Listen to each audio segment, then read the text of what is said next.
Tēnā koutou katoa, good evening. The ACT Party launched its election campaign today, an event summed up with two words: disruption and division. While introducing anti-co-governance policies, David Seymour was heckled by protesters in the crowd before they were physically removed, while one of our cameramen says he was punched in the face by an ACT supporter and hit on the head with a sign. Here's political editor Jenna Lynch. What in the pink Wizard of Oz is this?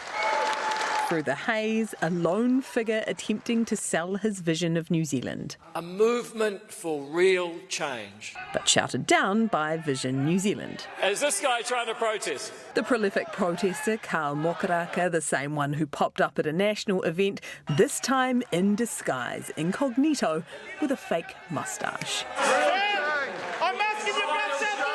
You can try and shout us down in here. You can try and shout us down on Twitter. You can try and shout us down on the mainstream media.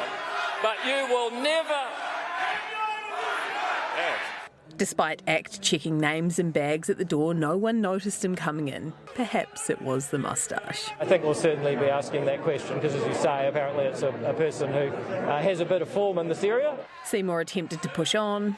Let me carry on, we're just going to ignore you now. But the carry-on carried on until finally security moved him on. ACT supporters charged up on Seymour's pink Kool-Aid, seething with anger at everyone. You just caused a division. You're responsible for the problems. Are you part of the ACT Party? Of course I'm part of the ACT Party, part of New Zealand. One of our camera operators was even hit by members of the audience. No, that's unacceptable. The political discourse is divided. Seymour says that's nothing to do with him. I don't take responsibility for the actions of other people that are wrong. But he did, of course, double down on his anti-co-governance shtick. We all matter. Pitching his referendum on the treaty. This country deserves a say on what the treaty means. Peddling Don Brash lines. Only one party stands on this principle of one Kiwi, one vote. And suggesting people are being forced to use te reo Māori. The way to turn a treasure into a form of torture is to impose it on people by force. David Seymour going for broke on the race debate, whipping it up as the one issue on which to launch his campaign.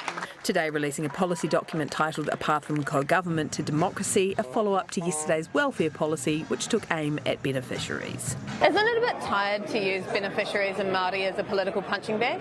Well, that's not what we're doing. They are more than happy to try and split Māori off from the rest of the New Zealand community in order to try and gain some votes. The debate is there. People don't like government policies that divide them by race. They've only been divisive because some parties in Parliament are trying to make them a divisive issue. Are you concerned at how much David Seymour is steering into the race debate from what you've seen? Look, I think at the end of the day, I want to make sure that New Zealand becomes a more unified country. How much responsibility do you take for the division in this country?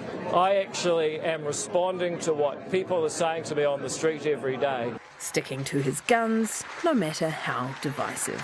Jenna Lynch, Newshub.